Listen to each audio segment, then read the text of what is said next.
Good morning. Welcome and thank you for attending the State Board of Accountancy's stakeholder meeting via webinar today.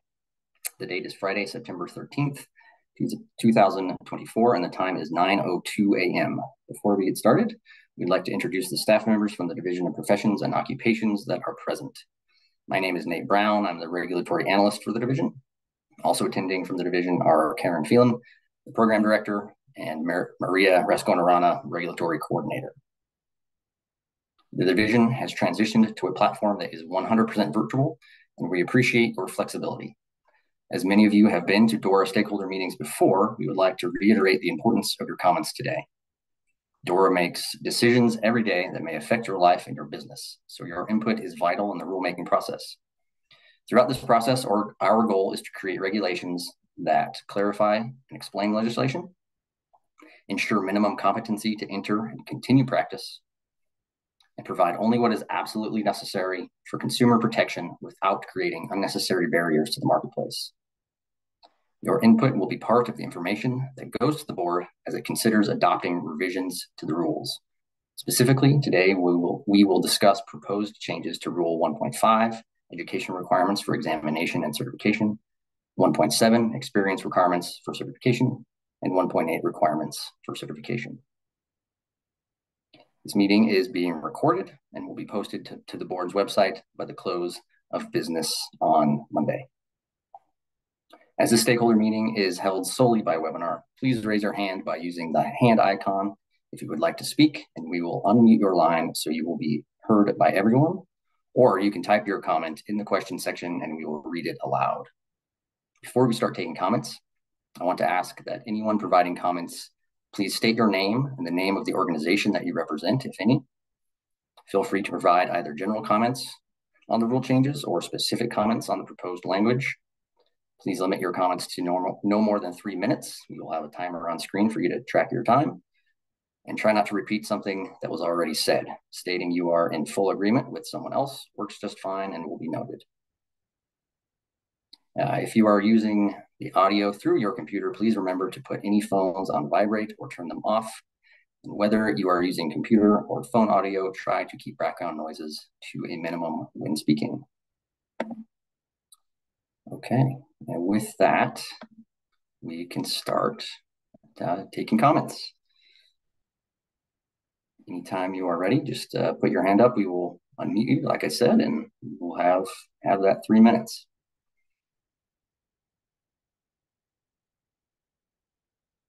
Also, of course, the option to type in any comments as well.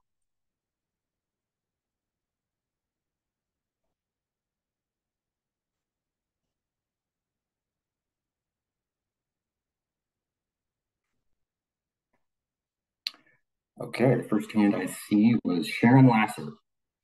Maria, if you could unmute Sharon. Yeah, here we go. Hello. Please go ahead. My name is Sharon Lasser. I'm the director of the School of Accountancy at the University of Denver. I submitted written comments to twice. On the first set of written comments, I suggested a cap on internship hours to 3 for accounting credit and 3 for business credit, for a total of 6. And my second comment was to disagree with the removal of the ethics requirement. My second set of comments was to reiterate the internship issue. The board decided to put in a cap of 6 hours of accounting and 6 hours of business towards the 120 hours that are required to sit for the exam, but did not put a cap on the number of internship hours allowed for licensing. So the way the rules are currently written, all additional 30 hours for licensing could be through internship hours. That would result in 42 hours, 12 at the, let's say, undergraduate level, 12 in the to sit for the exam, and an additional 32 hours or 30 hours to be licensed. And I just want to make the point that this is conflating the experience requirement with the education requirement. If the board believes that 2 years of experience is more appropriate than 1 year of experience, then that should be the change made, rather than allowing all additional 30 hours to be internship. In addition to that, students may have other hours in their undergraduate education. As an example, if they started as a science major, they may have had lab work that they did that counted towards internship hours. And so we could have a situation where a candidate for licensure has well over 42 hours of internship hours in the 150 hours. And so I want to implore, and ask the board again to reconsider the internship hours, put in a cap of 3 hours of accounting and 3 hours of business, and make that cap effective for both levels, sitting for the exam and licensure.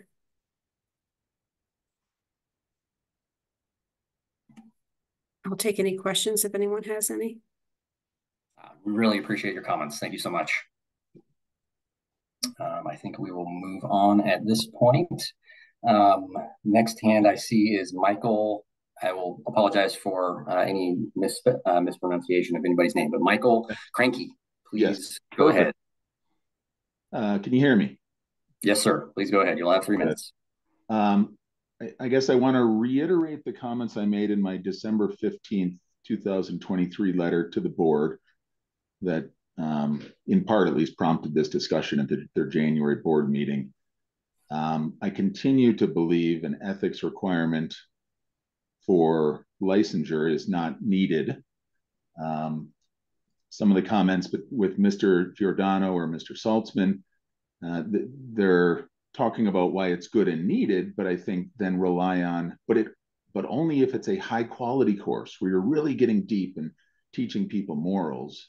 And as Mr. Saltzman points out, while you can teach the rules of ethics, it's hard to teach people to be moral. There is the requirement ongoing. You have to take the AICPA 8-hour course. And importantly, we are an outlier. So lots and lots of applicants get hung up. They have been working for multiple years before they apply for their license. And then they're told, now you need to go back and get a college course in ethics. I think that's an unnecessary burden where the cost benefit doesn't weigh itself out. When we talk about the minimum course requirements, I think the draft revisions continue to be very confusing to read.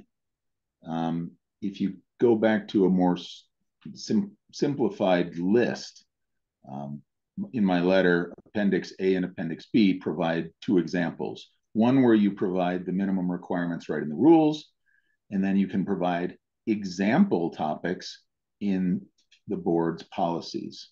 That'll be more flexible as course requirements, as the needs of our profession change, the board will be able to adjust some of those non-required, but examples that are available.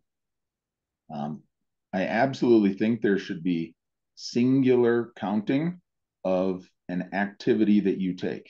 If you are taking an internship, you can either count that for experience, or you can count that as I'm doing academic learning. I do think there should absolutely be a cap on it in either case, like the board has for other CPE requirements if you're going to be doing presentations and things. But the fact you are double counting, it's very inconsistent with the fact we have a requirement for academic learning and we have a requirement for on-the-job training. So one activity should not account for both. And then my last is, I think there absolutely needs to be at some later but soon date on 150 versus 120 hour credits. I don't think it should be part of this standard setting process. It absolutely needs to be discussed, but Colorado should not act alone because the mobility privileges that Colorado CPAs have in other states will very much be at risk. Sorry about that song. I don't know what's going on. I like the music. My apologies for that. I'll get that changed.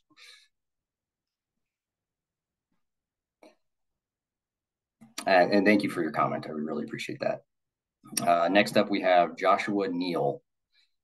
We will unmute you. Looks like you can unmute on your end. Go ahead. Whenever you're ready, you'll have 3 minutes.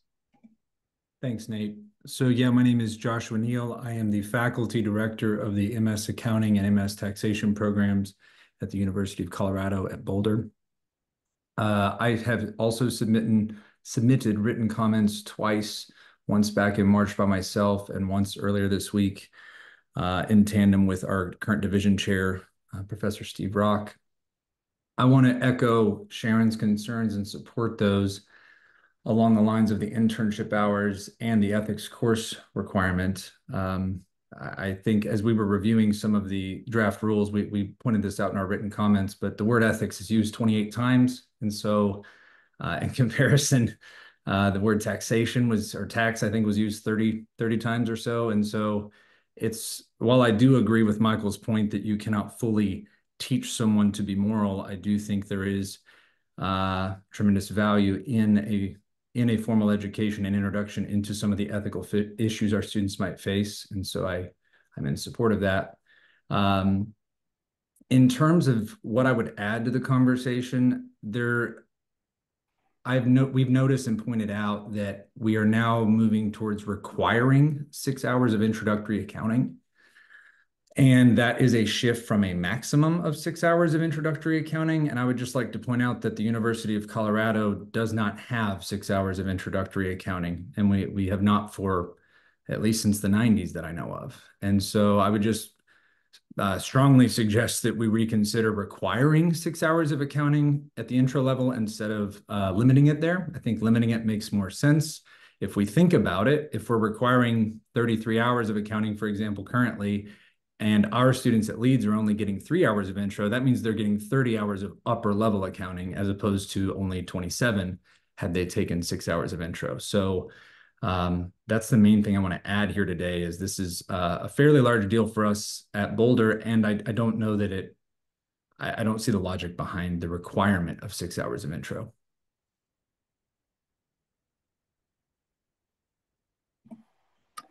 Thank you so much for your comments. We really appreciate it. Thank you. All right. Well, let's check to see if there's any written comments right now. I don't see any. I can see a hand just go up. Alicia Galinas, you are up. Once you're able, please unmute and you will have 3 minutes.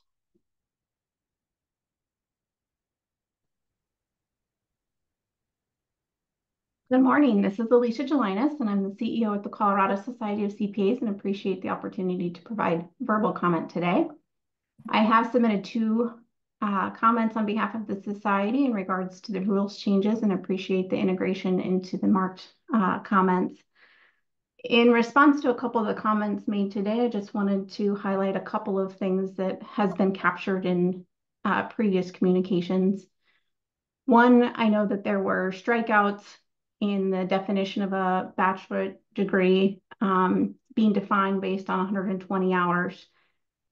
We understand that this is a conversation happening at a professional level and the shift in educational institutions to redefining what a bachelorate degree is tied to from an hours perspective. And so we are, while not necessarily opposed to changing the language and making it more degree-based, believe that shifting just the definition without reevaluating the rules creates confusion within the document to its internal references. So would ask the board to reconsider how the whole document works together in reference to the definition of a bachelorette degree. To the second point on the actual hours requirement, in my original letter, I did ask for the intent of the board on these 6 hours of introductory accounting because I do think the rules as written prior were confusing for people navigating the number of hours. And so the actual ask was to outline the requirement of the full 27 to be very explicit around how many hours, whether it was 6 required or not required, the 3 hours of auditing. And so depending on the intention, really would encourage that instead of it being the, as it states now, 21, that we are really asking them to have 18 hours of upper level, the way it's currently stated, because 3 hours must already be in auditing. I would, while we haven't done a lot of our own stakeholder process around the minimum of 6 introductory accounting courses, do believe that it should probably be more of a limitation of introductory accounting rather than a specific requirement. Then to the comment on internship hours, I do want to just point out that this has, the educational requirements have always had some level of component of internship qualities, and that's really being driven at an academic level. So we're not necessarily opposed to capping internship hours that count for academic credit, but to some of the points made earlier, would encourage the board maybe to consider looking at that from all education requirements rather than just specific to accounting or the general business. And then my final point is just in the work hours that we're talking about from a dual credit perspective. I just want to point out that when a student goes for an academic internship, they may be doing an academic component and also have work hours that would have otherwise qualified for work experience. So the intent is not to diminish the academic experience, but really not penalize a student for the work hours, not being able to count those work hours while they're in their internship. So would implore that people look at those a little bit differently than meeting an academic requirement. Thank you. Thank you so much for your comments. I really appreciate it.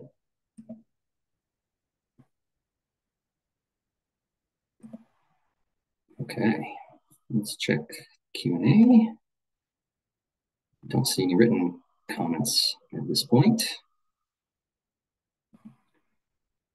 But we're only about 20 minutes into our scheduled time together here, so we will certainly stay on. Oh, just saw another hand go up. Elizabeth Spencer, you should be unmuted. Please go ahead. You'll have 3 minutes. Thank you, Nate. I'm Elizabeth Spencer. I go by Beth. I'm with Clifton Larson Allen LLP, and I've reviewed the rules. I just want to state that I agree with the Colorado Society and Michael Cranky on not mandating 6 introductory hours. I think it should go back to limiting to no more than 6. Otherwise, it creates a difficulty for students. I also agree with the Colorado Society's approach on academic internships hours being able to count toward experience time as well. Great, thank you so much. Oh, one more, sorry, I agree with Colorado Society's, well, I like in the rules that baccalaureate is the definition of 120 is removed, as we're just seeing a lot of movement, not out of the boards of accountancy, but out of the educational arena of a change in bachelor degrees. So I think that's wise. Excellent. Thank you so much for your comments.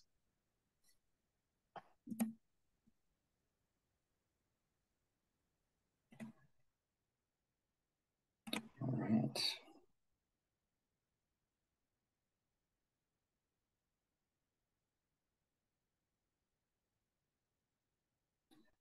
Okay, well, I don't see any other hands raised at the moment.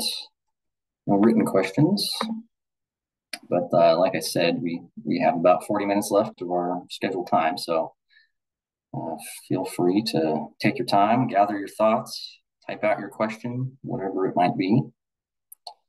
We will certainly leave it on as long as is necessary, but also don't want to waste anybody's time. So we'll leave it going here for another couple of minutes. But it looks like we might be able to maybe wrap up early here. But of course, this is your time, so please feel free to take as much time as you need. We did get a written comment from Michael Cranky. Internship hours can count, but just for one criteria at the option of the applicant to satisfy either academic credit or experience hours. There should be a cap for both permissible choices. Thank you so much for that comment.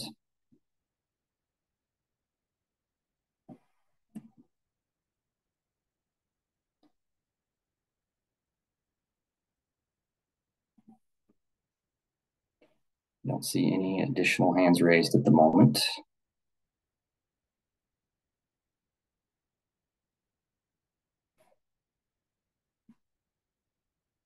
But while we are waiting, I just wanted to thank you all for taking the time this morning to come out and participate in this process.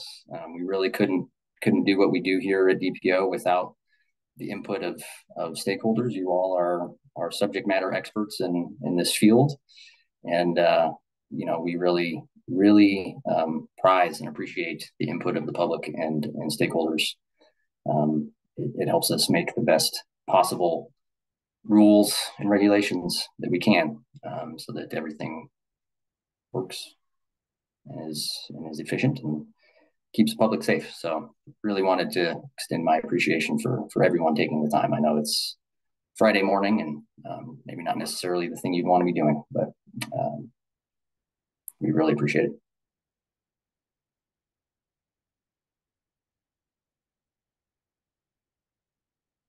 And I'll go over this later at the close here, probably in just a couple minutes, given how things are going. But there will, of course, be opportunity for you all to continue to submit written comments as well if you're not able to get your comments in today for whatever reason.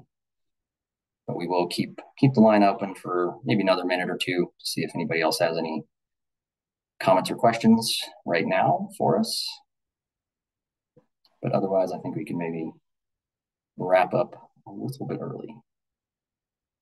I'll let it go till 9:25, then close it out.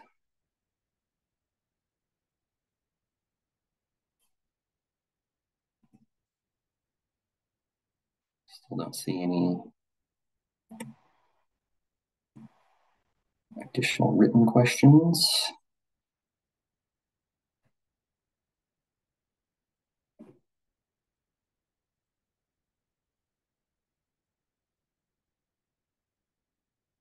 Not seeing any hands raised.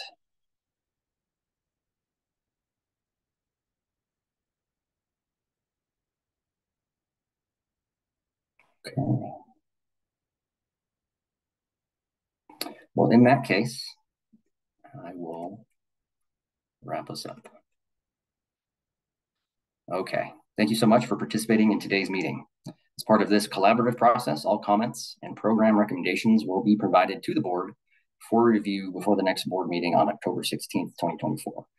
Any proposed revisions by the board will be made available to stakeholders for additional comments prior to the board's rulemaking hearing, which is tentatively scheduled also for October 16th, 2024. All rulemaking information can be found on the board's website under the Public Notices tab, and written comments may be sent to Dora_DPO_rulemaking@state.co.us. Again, that email address is Dora_DPO_rulemaking@state.co.us. And that concludes the stakeholder meeting. Thank you again for your participation.